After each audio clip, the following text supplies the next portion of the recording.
This is CGTN, China Global Television Network.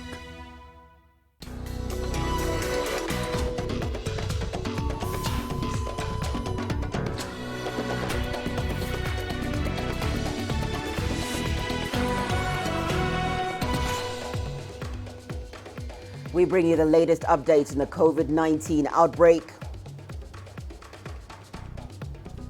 Machar arrives in Juba for talks as South Sudan peace deadline approaches. And gunmen killed 24 in attack on Burkina Faso church. Hello and welcome. You're watching Africa Live. We're coming to you live from Nairobi. I'm Hannah Viviers. And for the latest in business tonight, we have Arama. Thank you very much, Hannah. Here's what's coming up in the course of the hour.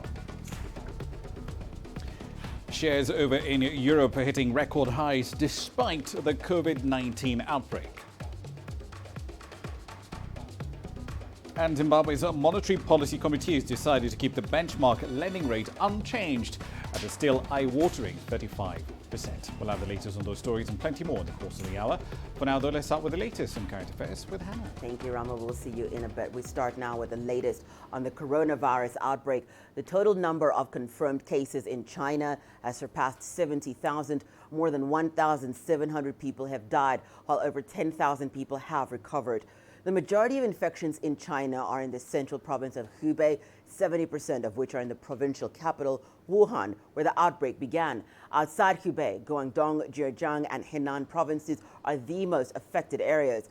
Beijing has reported 381 cases and Shanghai 332. The virus has spread to at least 25 other countries with nearly 800 cases. The Philippines, Japan, and France have each reported a death. More than 450 people aboard a cruise ship in Japan are confirmed to have been infected, the single largest number outside of China. Meanwhile, Chinese health authorities say the country has taken effective measures to contain the outbreak. They say over 10,000 people have been discharged from hospitals. About 90% of the patients who recovered had mild cases of COVID-19, while 10% of the recoveries were diagnosed as severe or critically ill.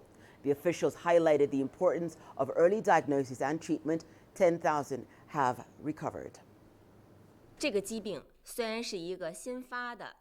Though the disease is new, it is preventable and curable. The latest figures show the number of recovered patients has surpassed 10,000.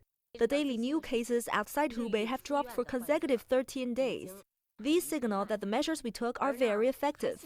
I believe we will summarize a set of strategies and methods to increase the recovery rate. Not only China, but also the international community can take advantage of those experiences.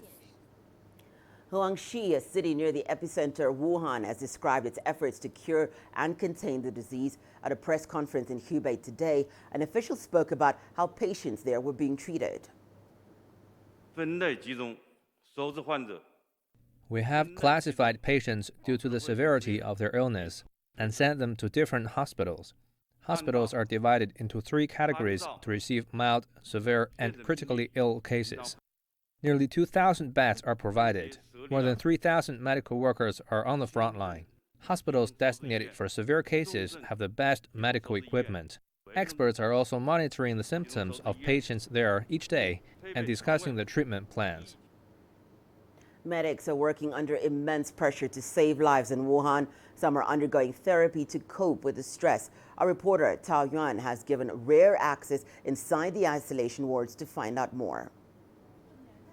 It's a much-needed therapy for these medics. They come from the southwestern province of Sichuan to assist Wuhan's virus control efforts.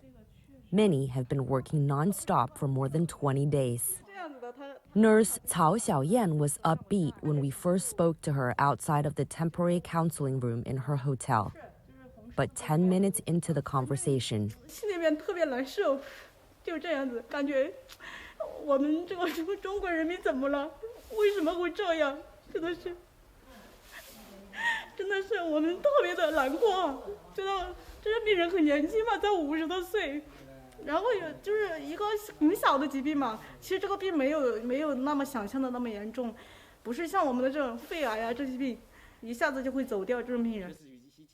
Team leader Li Xu worries about the mental health of his team members. 队员每一天都要填报一个问卷星，这是昨天的结果，数下来就有17个，精神状态不安，是吧？心情紧张啊，是吧？紧张、低落是吧？不安表现出来。To find out the source of their stress, we visited their workplace. Layer after layer of protective gear. It takes half an hour to put them all on, even for experienced medics. Wuhan number 11 hospital now admits COVID-19 patients in the most severe condition. Many are on life support.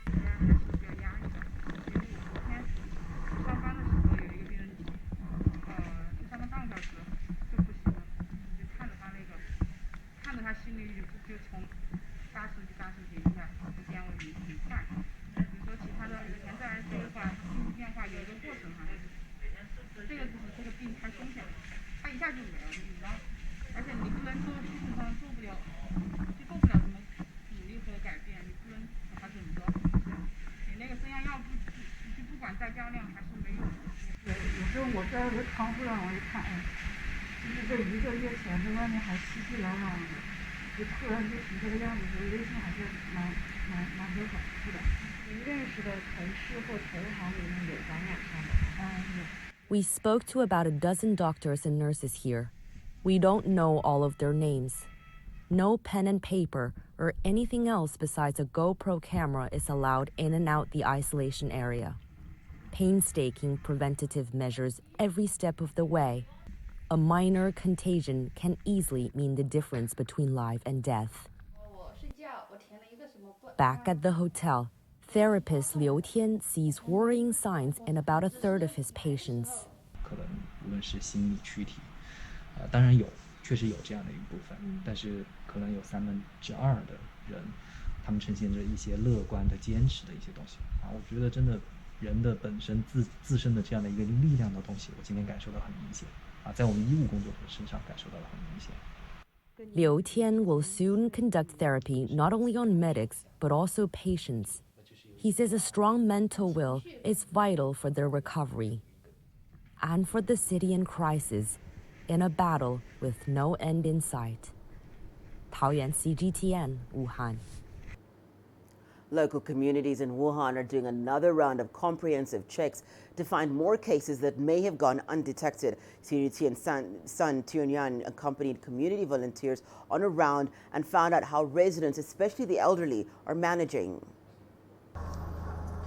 This is a local community in Wuhan with 5,000 residents.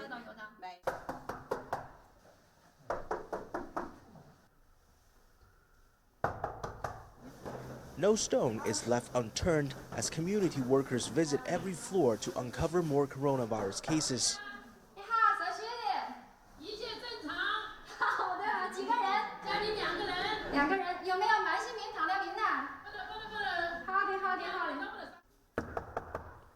For some of them, this has almost become a daily routine. Residents can send us their information and we write it down. If not, we'll come over. In previous surveys, we conducted phone calls. Now we check residents' temperatures and other conditions every day. Many elderly live in this old neighborhood. Some suffer from chronic diseases, which makes them more vulnerable against the deadly virus. I'm an old man. I'm afraid if I became sick, I'd infect my grandson. So I came to live here alone. They have answered the call to stay indoors amid the outbreak. I check my temperatures 3 to 4 times a day at home to make sure I'm okay. While staying at home might avoid unnecessary contact, there's a price to pay. We have work to do. The company's going down. 3 days, 6 days, 14 days. God knows for how long. After implementing the latest travel ban, Wuhan has now made it clear that only one person from each household can leave the house once in 3 days to purchase daily necessities. I need food. I must go out and buy food. This is the biggest problem, but I'm afraid to walk out there. The community service office says aside from the daily checks, Their staff and volunteers are also happy to assist the elderly with daily errands such as purchasing food and medicine. Door by door, the community staff's work continues to make sure no one's left behind, and residents say they hope everything can get back to normal as soon as possible. Sun Tianyuan, CGTN, Wuhan. 9 million people are reportedly still in the city of Wuhan, which has been under lockdown for a month. Reporter Xu Xincheng visited a family to see how they were doing. A typical scene in parks and public squares across China, elderly people swaying to the tunes of the latest pop music. But no longer, thanks or no thanks to the COVID-19 virus. Many have taken their favorite pastime indoors, such as Tian Wenbo and Chen Lanying, both in their 70s. The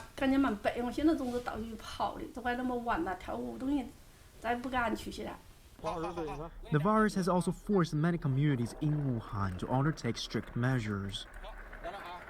再后来的话呢，越来越严重，控制到防控的越来越严越紧，这个小区就不能够随便出入，这外面也不能进来。 The elderly couple who said they've become accustomed to their new lifestyle has a grandson who's gearing up for the summer Gaokao, or the Chinese university entrance exam. Tian Yihan is now taking online classes. 之前没网课的时候就特别无聊啊。那每天做什么呢？每天就跟爷爷下一下象棋，然后有时候就躺在床上睡一下觉。一天能睡多少？ 一天睡个10几个小时没问题啊。Yihan is staying with his grandparents as his parents are medical workers fighting against the COVID-19 virus at the front line. His father works at the city's disease control department, while his mother is a nurse who joined the battle against the virus after the Spring Festival. 我不打你了啊！再见，再见，再见。然后我妈妈呢，她是2月1号。 他特别沉重的跟我说：“他说，儿子，妈妈可能要去一线了。”当时我就特别支持他。当时我没有哭，我也没有说你不能去，你不能去，因为我知道他决定的事情我改变不了。如果我再说让他不要去的话，我是给他一个负担。 所以我就一直很支持他。 The online classes are the last resort for students like Yihan to make sure that they are able to keep up with their schoolwork. Yihan said he'd definitely try his best. 主要是在家自觉吧，反正这一点特别重要。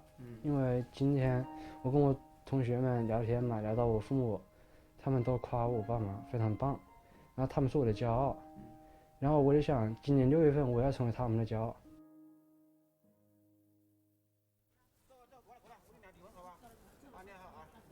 Despite the curfews, Yihan's grandparents can still order fresh produce such as food and other daily necessities. However, they'd have to take a temperature check when they pick up their deliveries at the gate.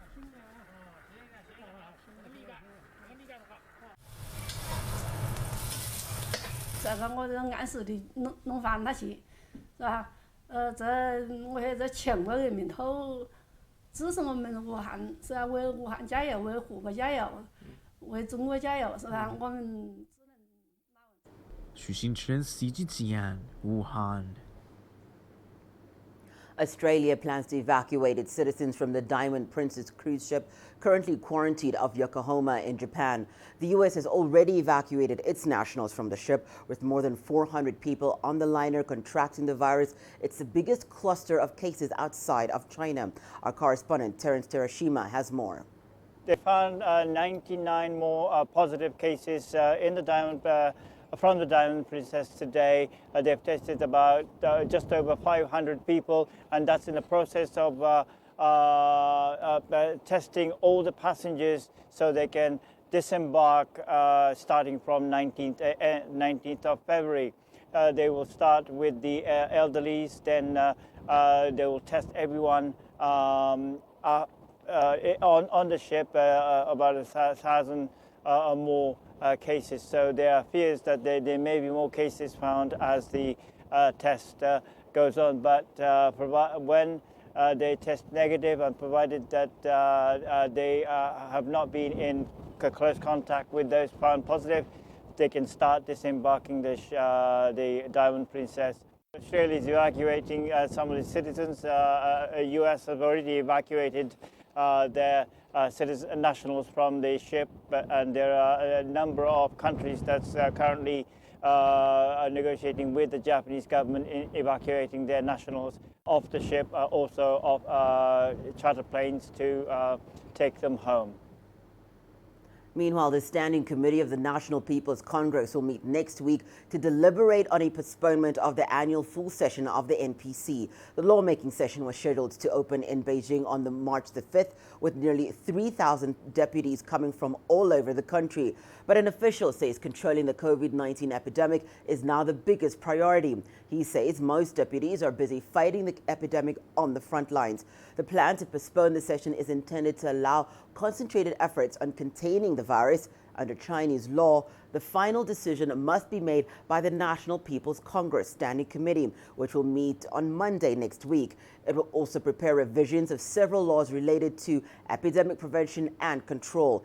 The leadership of China's top political advisory body, the Chinese People's Political Consultative Conference, is also preparing to postpone its annual session. It too has been scheduled for March. CGTN Africa's chief anchor Beatrice Marshall spoke to Kenya's national broadcaster, which has the widest reach in the country, about China's efforts to control the COVID-19 outbreak. She also spoke about the role the media should play in enabling public outreach measures to dispel any misinformation. During the one-hour program of KBC Radio, Marshall explained the basics, including what the coronavirus is and how it is spread. Critics have hit the Chinese government for not being open in terms of sharing information, more so on the rate of infection and deaths. Marshall refuted the claims, saying China had, from the start, acted in an open and transparent manner in releasing relevant information to the world and seeking international cooperation to prevent the spread of the epidemic worldwide. China is not only doing its best to ensure the life, safety, and health of the Chinese people, but also making contributions and sacrifices for global public health. The WHO has on multiple occasions commended China for its responsible actions, speaking highly of China's decisive response and expressing confidence that China will overcome this epidemic. Marshall urged the media to play a more constructive role in the fight against the epidemic. I'll start off by saying, first of all, we have to realize that we are in this together. The world is now a global village. This is not just a virus for China, in the same way as Ebola was not a virus for Africa. If we look at what happened to AIDS victims with the AIDS virus in the 1970s and the 1980s, because the world stigmatized AIDS patients, they went underground and the outbreak became larger. So this is a time for facts. It's not a time for fear. It is a time for science. It is not a time for rumors. This is what we would say. It is a time for solidarity, not stigmatizing a certain community, a certain people, and so forth. So in terms of what Chinese media has done, Chinese media has been very open in how the country is trying to deal with the epidemic, right? It is, the World Health Organization has called it an epidemic. They've said it is not a pandemic. Now, I work for CGTN in Africa, and I remember a few weeks back, actually about 2 weeks back, we called all of African media, and we said any media that would like access to our correspondents in Wuhan to do live commentary on exactly what is happening in Wuhan, you're very welcome to help us facilitate you so that we in Africa are not the ones giving you the information. You get the information right from the source. So in terms of being open, in terms of being, wanting to come out with the facts, I think Chinese media have done a commendable job by enabling other media, if they so wish, right, to tap into our resources in Wuhan and in other centers that the outbreak has happened, so that people can get up-to-date information. And the link we were providing was a live link, so it wasn't that you get the information from people who are not at the source. Okay. It's time now for us to take a short break and return. More news, including Gunmen killed 24 in attack in Burkina Faso church. And Machar arrives in Juba for talks as South Sudan peace deadline approaches. You don't find the stories of North Africa by sitting on the sidelines. You've got to get out, go there, and you'll find them. In the bazaars of Casablanca, among the crowds in Cairo, who come to visit Cairo, the ancient capital of Egypt. Along the waters of the Nile, along the sands of the Sahara. No one else will take you where we can in North Africa. No one else will show you what it's all about. CGTN, see the difference.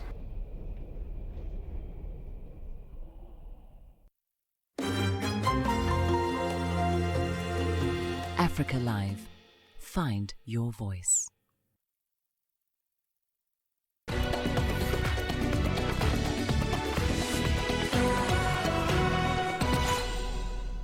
Welcome back. You're watching news making headlines on Africa Live.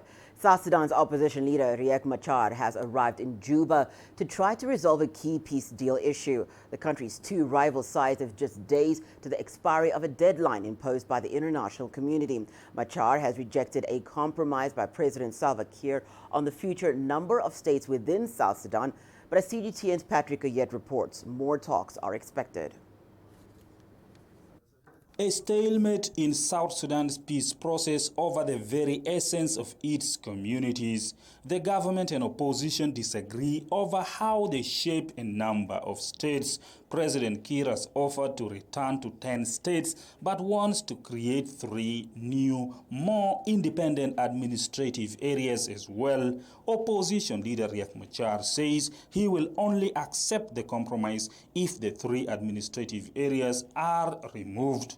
We need to implement the old provision of the agreement, especially security agreement. Now we, at least 90% of the outstanding issues, at least we handle them, like position of 10 states, which has been taken by the president. They can discuss it, they can reach an agreement on it. It will not prevent that people should form the government. The government says the administrative areas will prevent the most volatile communities from losing resources and lands to rival states and buy more time to solve the problem. But the opposition fears it benefits the government. At the center of the disagreement is Greater Pibor Administrative Area. It was created in 2014 as a result of a peace agreement between President Kiir's government and the then rebel movement known as Cobra Movement. It's the same as agreements that have been also made by Riek. And our agreement is older than the one of Riek's. So the all agreements that create peaceful environment in the Republic of South Sudan must be respected by the government of Republic of South Sudan as well as Dr. Riek himself. Some residents of Pibor have reacted to the news of the current disagreement. Greater Pibor Administrative Area is in support of peace in the country, and whoever wanted to attempt reduction of Greater Pibor, the youth of GPA, which is Greater Pibor Administrative Area, will never support this person's decision. Another area of contention is Abyei, which is claimed by both Sudan and South Sudan since 2005. Khartoum and Juba agreed for it to be managed jointly in what is known as Abyei Administrative. Roweng is another area in dispute that is claimed by 2 communities. President Kiir says to avoid violence in the area, he has designated it as an administrative area as the government tries to resolve the conflict over its ownership, but time is running out. The United Nations mission in South Sudan is calling on the main players to form a new government as scheduled and only then solve the problem of states and boundaries together. But so far, there is no breakthrough. Patrick Oyet, CGTN, Juba, South Sudan. Let's now head to Burkina Faso, where the government says at least 24 civilians have been killed in an attack on a Protestant church. A pastor was also killed. A government spokesperson said the incident happened in Yaga province, which lies in the troubled Sahel region. More than 20 attackers are thought to have been involved. According to witnesses, the gunmen separated women from men before carrying out the killings. This incident is the latest in a series of attacks on churches in an increasingly unstable region. We go to Cameroon now, where the UN says at least 22 people have been killed in an attack on a village in the northwest part of the country. Over half of those killed were children. No one has claimed responsibility for Friday's incident, but an opposition party blamed the army. The government, which has been fighting separatists in the region, has not yet commented on the attack. Separatists want to create an independent state called Amazonia.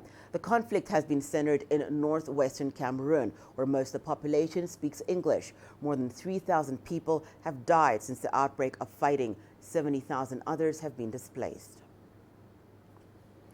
When meanwhile, as the Munich Security Conference concluded over the weekend in Germany, members of the Libya International Committee met for talks. This in efforts to reach a permanent ceasefire in that country. CDTN's Daniela Pearson has more. The Munich Security Conference brought together top government officials to discuss major issues facing the world. Top on the agenda was the ongoing conflict in Libya.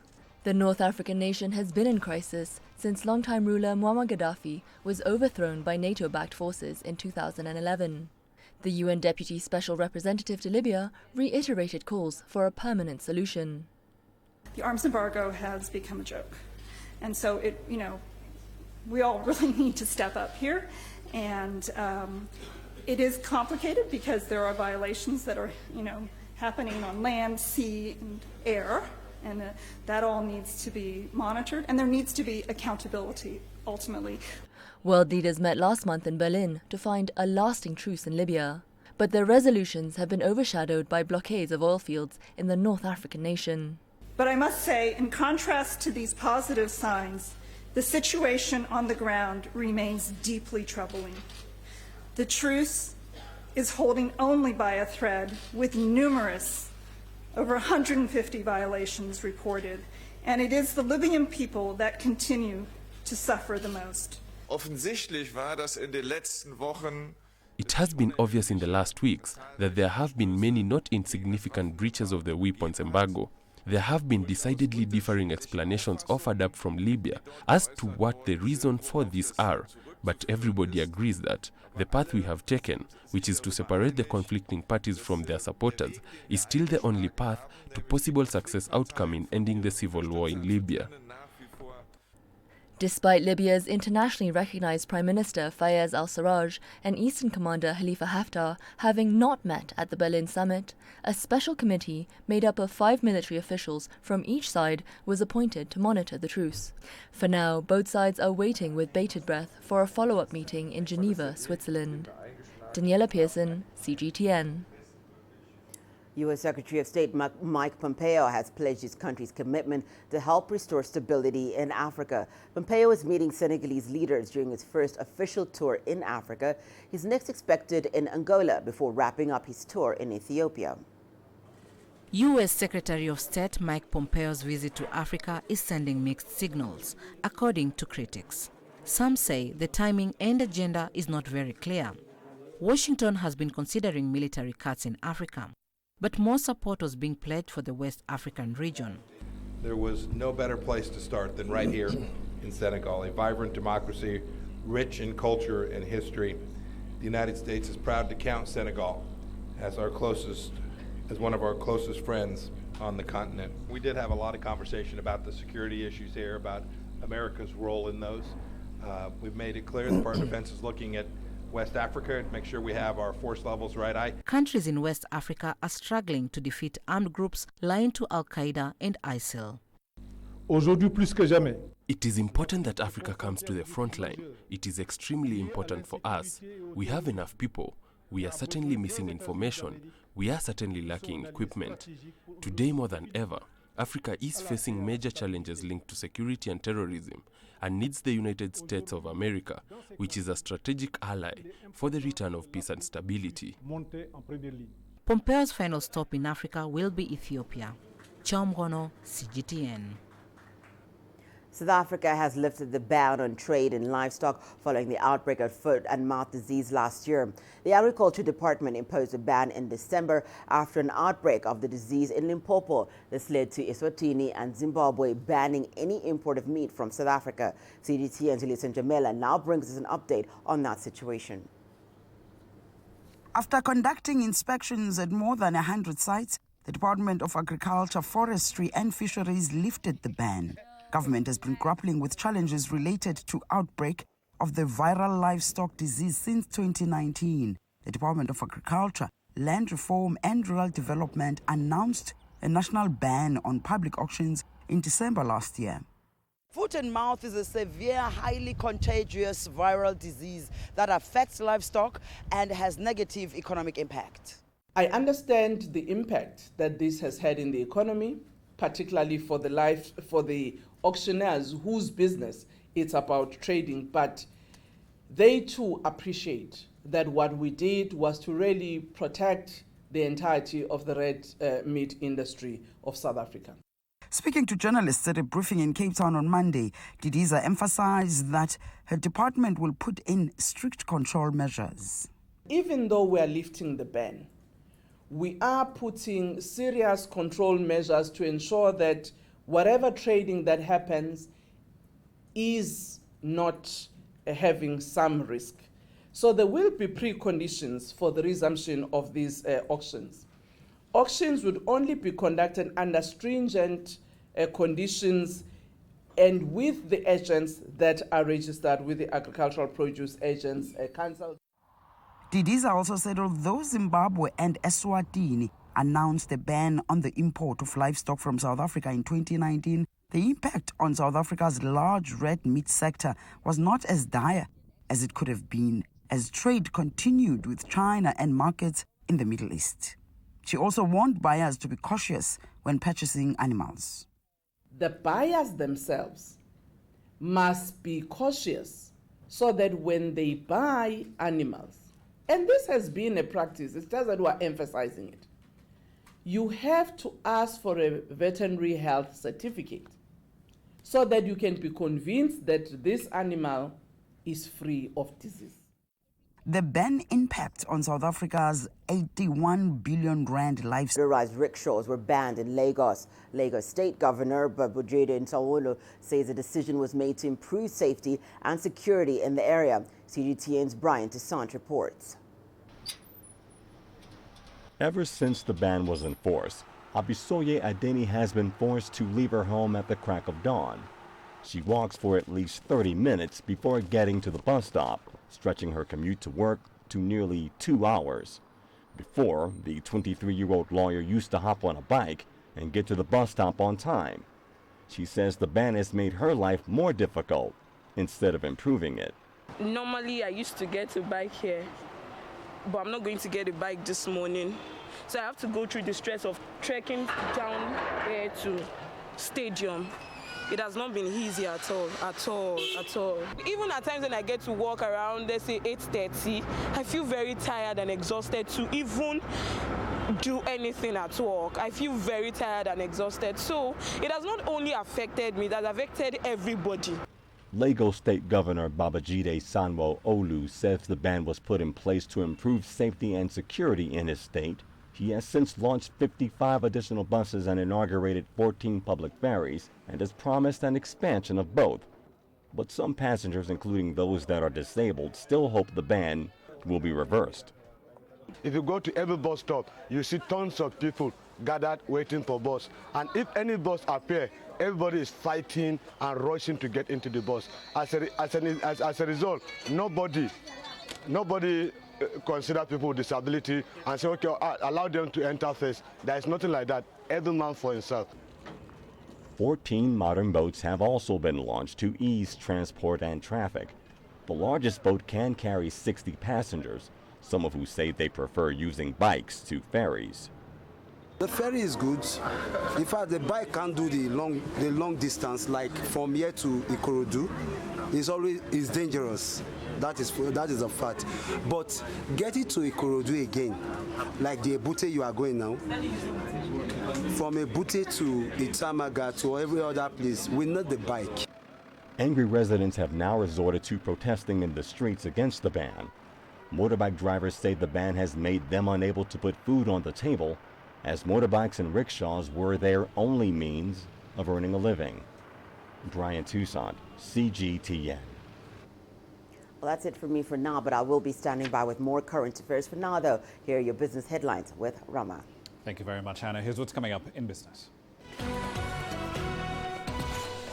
European shares hit record highs despite the COVID-19 outbreak.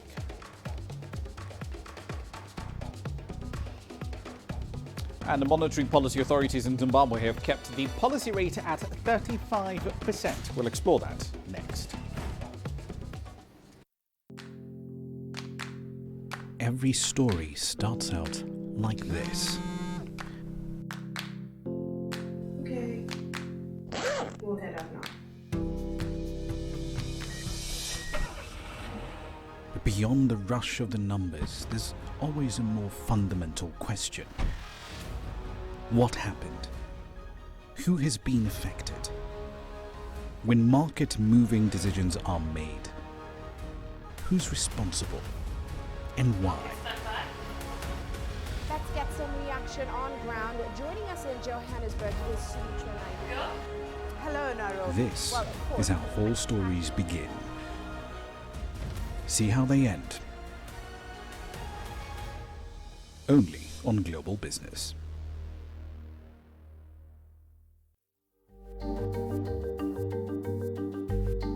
Africa Live. Find your voice.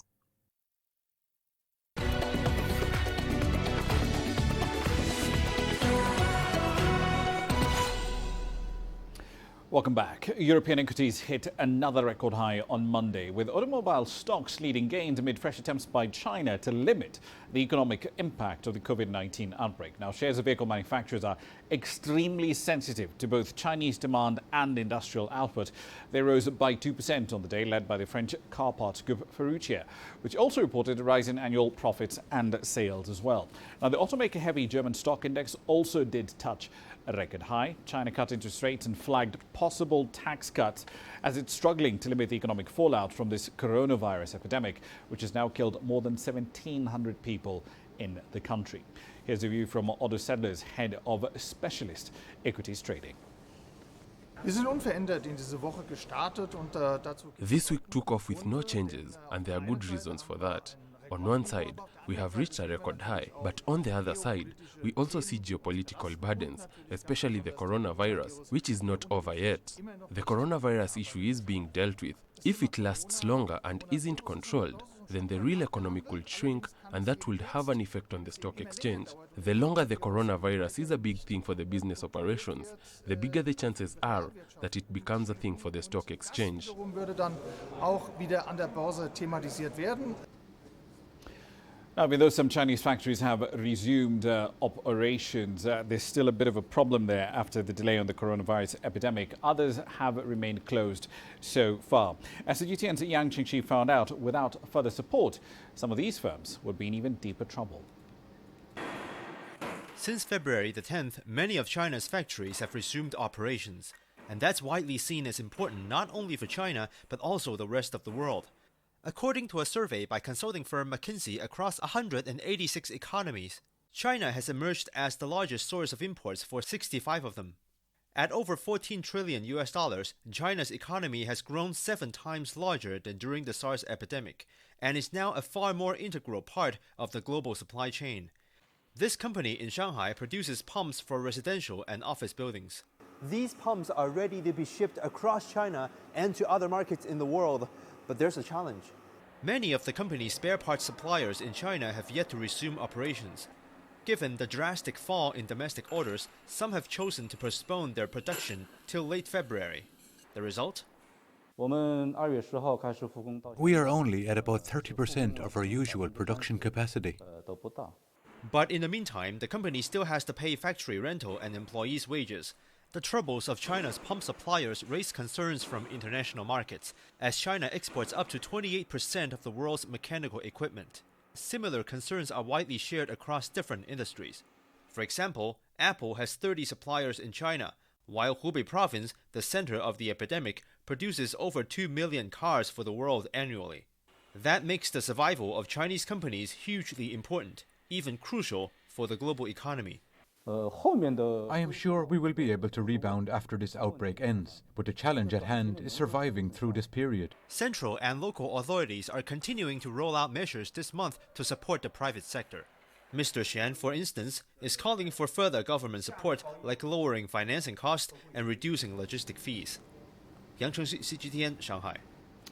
On to monetary policy now. Zimbabwe's central bank has left its benchmark rate unchanged at 35%. The central bank is also looking to keep a lid on inflation as it assesses ways to introduce more local currency into circulation and to limit the use of foreign currencies. Just last year, the government suspended the publication of annual inflation data, but economic analysts in the country estimate that headline inflation hit 525% in December. Reserve Bank Governor John Mangudia expects annual inflation to be under 50% by the end of 2020. Eskom has started offering voluntary severance packages to its staff. The ailing state-owned utility is broke and currently unable to maintain a stable, reliable power supply. Its new CEO, Andrew de Ruyter, is trying to nurse the power utility back to financial health, but he faces formidable challenges. Eskom has over $25 billion in debt, which is struggling to service, and a large maintenance backlog too. Here's CGTN's Sumitra Naidu with all the details. Eskom is South Africa's biggest liability now. This is just some of the traffic chaos that ensues when there's load shedding. There's also a direct impact on a business. But Eskom is also a critically important asset for stability and growth. It's going to take time to fix the ailing utility. Letting go of some staff is a first step.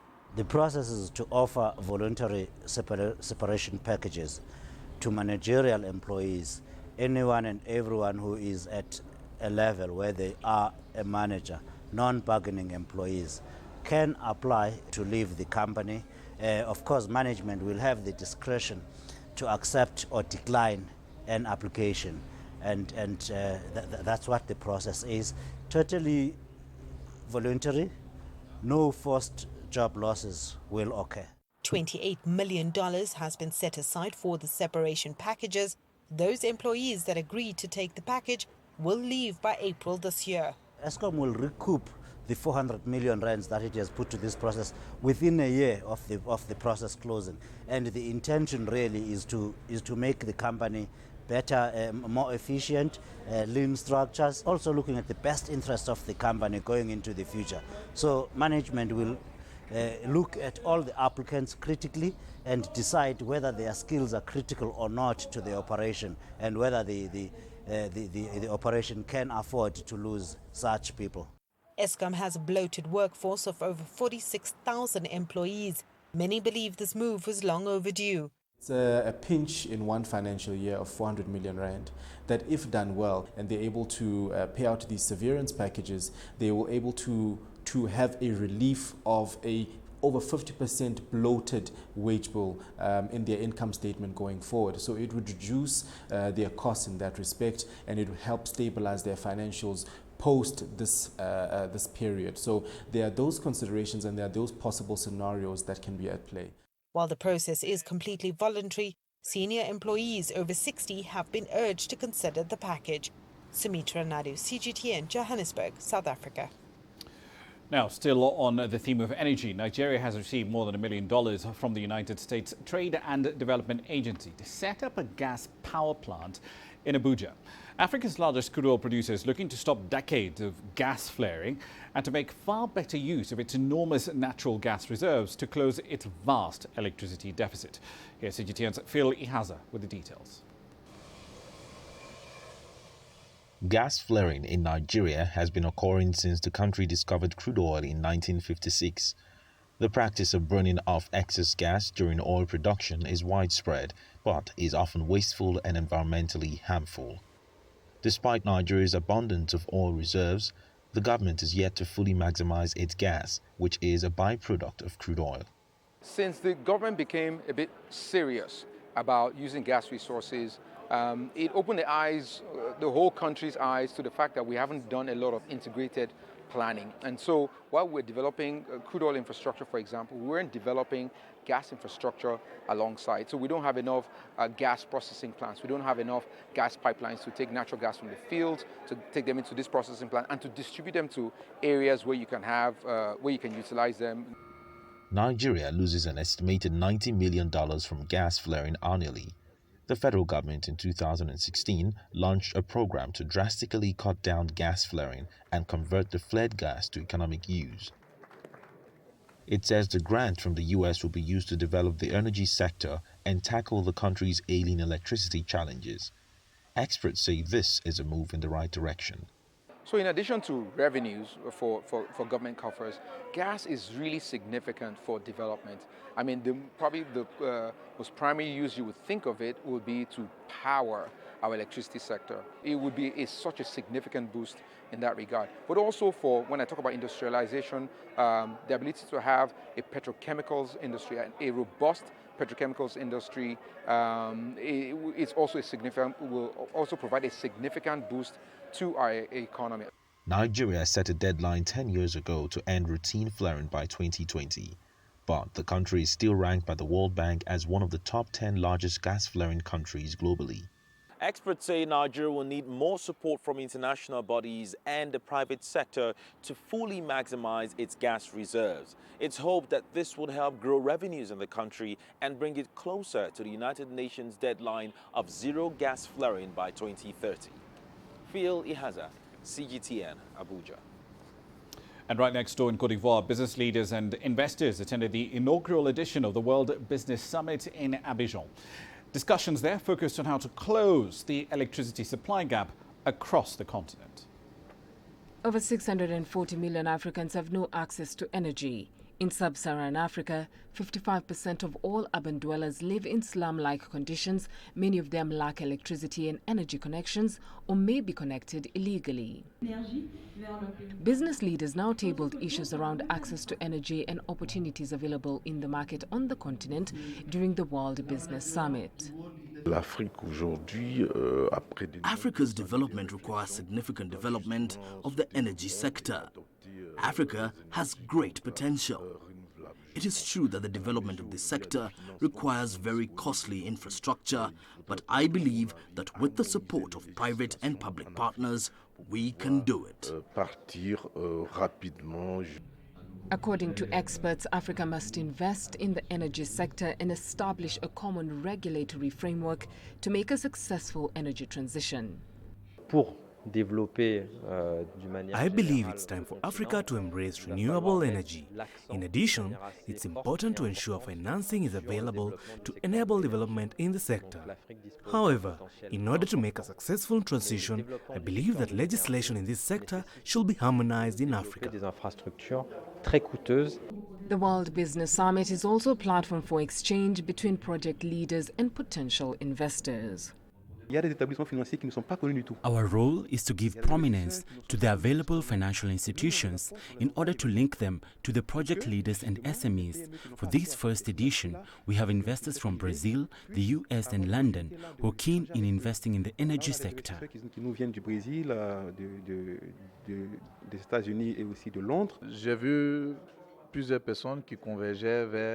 I've met several people here who work in the renewable energy and biofuel production field like me.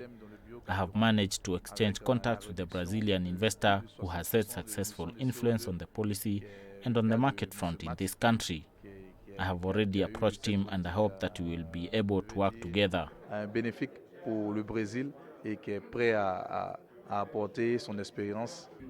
Africa's energy consumption rate of 40% is one of the lowest in the world. To reverse the trend, the interconnection between African countries and regions and the development of solutions adapted to the African context are some of the recommendations resulting from the first edition of the World Business Summit. Beryl Oro, CGTN. And I'll leave you there for the time being. I'll be back at the top of the hour in Global Business. We'll be taking a much closer look at Zimbabwe's efforts to turn around its economy. Growth is forecast at 3% this year, but where exactly will inflation end up? We'll find out live from Harare. For now, back to Hannah. Thank you so much, Rama. Well, it's time now for us to take a short break and return. More news, including your sports action. 20 African countries to know their fate as CAF conducts CHAN draw in Cameroon.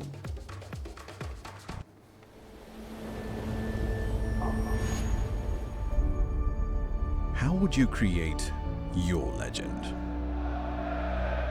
On the fields, on the tracks,